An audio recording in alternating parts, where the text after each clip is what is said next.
Hello, నేను మీ విజయమ్మని. మీకు రోజు కథలు చెప్పడానికి వస్తాను కదా.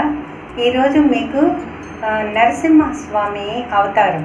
విష్ణుమూర్తి మనం దశావతారాలు చెప్పుకుంటున్నాం కదా, అందులో ఈరోజు 4వది నరసింహస్వామి అవతారం.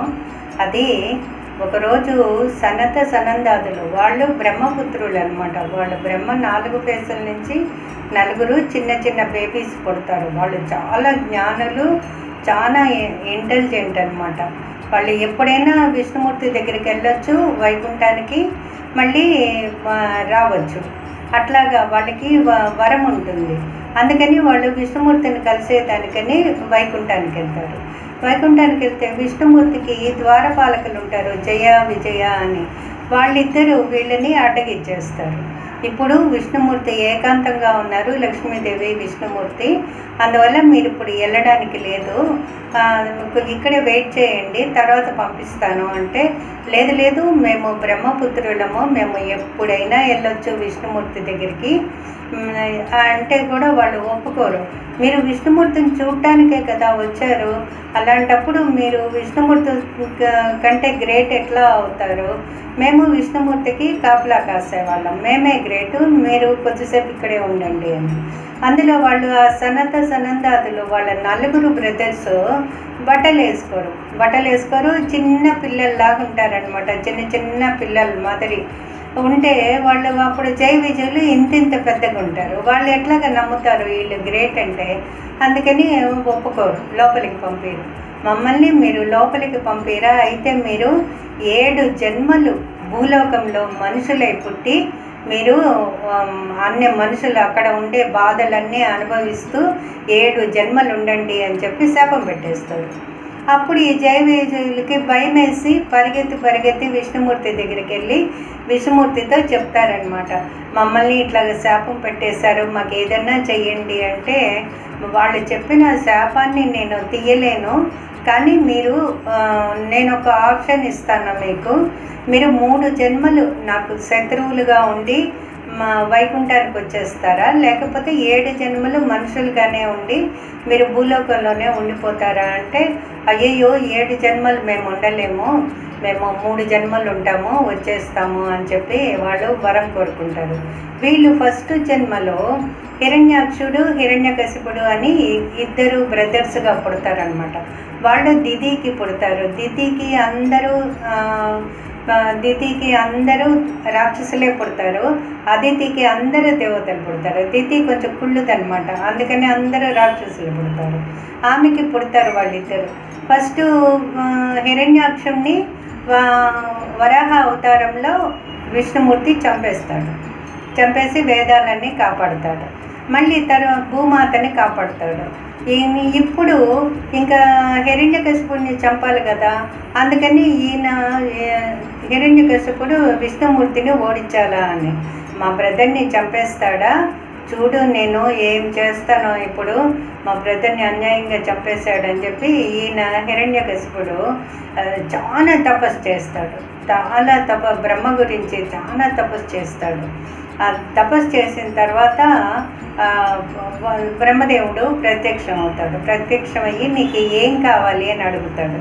ఏం కావాలని అడిగితే, నాకు మా బ్రదరు చాలా తప్పు చేశాడు, ఉండే యానిమల్స్ అన్నీ చెప్పాడు, కానీ అందుకని ఎక్కడ లేని యానిమల్ పుట్టుకొని వచ్చి వరాహ అవతారంలో మా బ్రదర్ని చంపేసింది, అందుకని నేను వేరేగా కోరుకుంటాను, చాలా ఇంటెలిజెంట్గా కోరుకుంటాను అని మనసులో అనుకొని ఏమని కోరుకుంటాడంటే, ఏ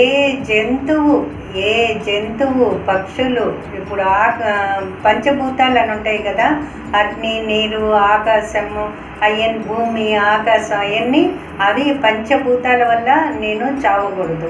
మళ్ళీ పక్షుల వల్ల, జంతువుల వల్ల, మనుషుల వల్ల, ఇంకా దేవతల వల్ల, దేని వల్ల నాకు చావే రాకూడదు. మార్నింగ్ చావకూడదు, ఈవినింగ్ చావకూడదు, అట్లాగే ఇంట్లోపల చావకూడదు, ఇల్లు బయట చావకూడదు, పైన చావకూడదు, కింద చావకూడదు అని ఇన్ని వరాలు కోరుకుంటాడు. ఇంకా అసలు ఎవ్వరికి ఇంపాసిబుల్ అనమాట వాడిని చంపాలంటే. మనుషులు చంపకూడదు, జంతువులు చంపకూడదు, పంచభూతాలు చంపకూడదు, అంటే అగ్ని, నీరు, ఆకాశం, భూమి అవన్నీ అనమాట. అవన్నీ గాలి, ఇంక ఏం చంపుతారు? వాడికి చావే లేదు అని చాలా అహంకారం అయిపోతుంది అతనికి.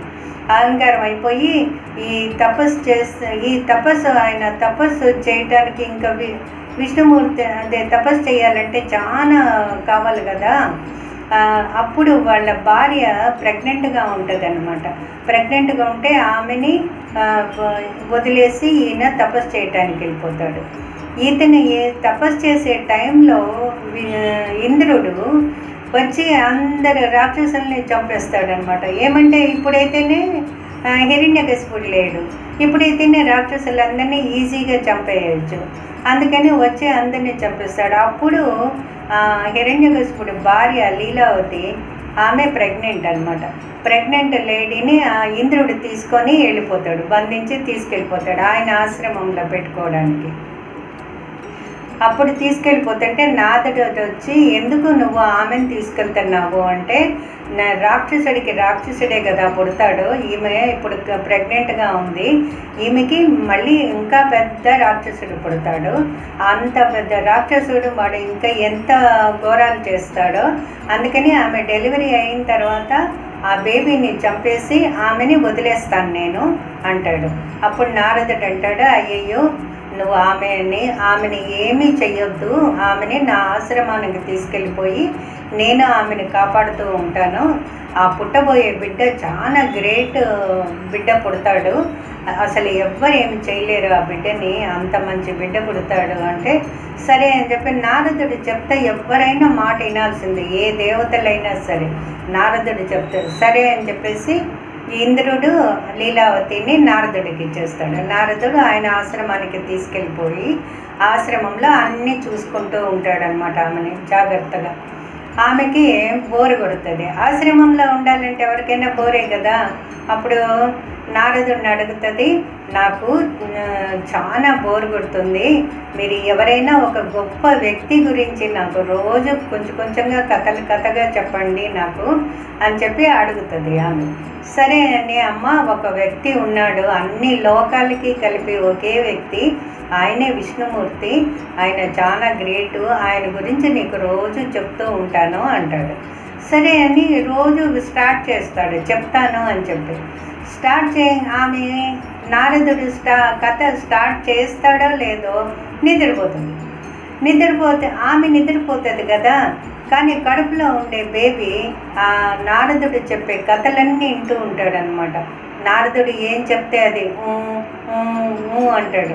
నారదుడికి ఇంకా హుషారు వచ్చేసి ఇంకా మంచిగా విష్ణుమూర్తి గురించి, అసలు విష్ణుమూర్తి ఎంత గ్రేట్, ఆయన అన్ని భువన భాండాలకి ఆయనే గొప్ప, ఆయన లేకపోతే ఆయన లేని ప్లేసే లేదు, ఎక్కడంటే అక్కడే ఉంటాడు, ఎవరైనా సరే హరి అని పిలవంగానే వచ్చి సహాయం చేస్తాడు అని విష్ణుమూర్తి గురించి చాలా గొప్పగా చెప్తూ ఉంటాడు.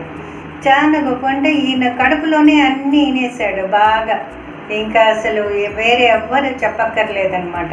కడుపులోనే వినేశాడు అని అన్నీ బాగా చేశాడు, అయిపోయింది. సరే ఆమె భర్త తపస్సు అయ్యి రిటర్న్ వచ్చే వరకు డెలివరీ అవ్వకూడదు అనుకుంటుంది.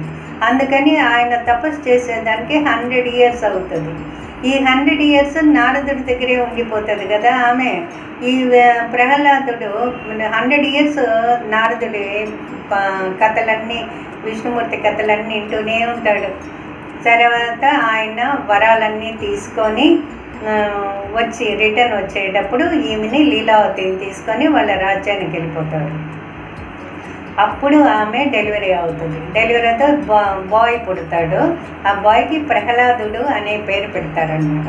ప్రహ్లాదుడు ఆయన పుట్టినప్పటి నుంచే విష్ణు భక్తుడు, పుట్టక ముందు నుంచే విష్ణు భక్తుడు, ఇంకా పుట్టిన తర్వాత ఇంకెంత విష్ణు భక్తుడు ఉంటాడు. అన్ని బేబీని మదరే కదా చూసుకుంటుంది. అప్పుడంతా వాళ్ళ ఫాదర్కి పెద్ద టచ్ ఉండదు, ఆయన మాటలు కూడా సరిగా రావు. ఆయన ఎప్పుడు విష్ణుమూర్తి ధ్యానంలోనే ఉంటాడు. వాళ్ళ మదరు పాలు కలిపి తెచ్చిస్తే కూడా ఆయనకి ఆ పాల గిన్నె ఇస్తుంది కదా, ఇంత పెద్ద వెండి గిన్నెలో పాలు కలిపి ఆ పాల గిన్నెలో చూస్తుంటే ఆయనకి పాలు తాగేటప్పుడు ఆయనకి విష్ణుమూర్తి కనిపిస్తాడు ఆ పాల గిన్నెలో.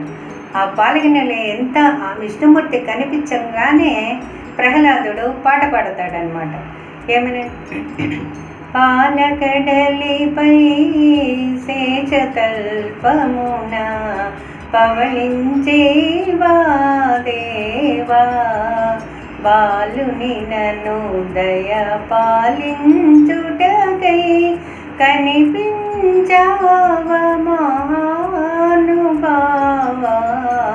పాలకడలిపై శేషతల్పమున పవళించావా దేవా అని ఆయన ఆ పాలగిన్నెలో చూస్తూ పాట పాడతాడు.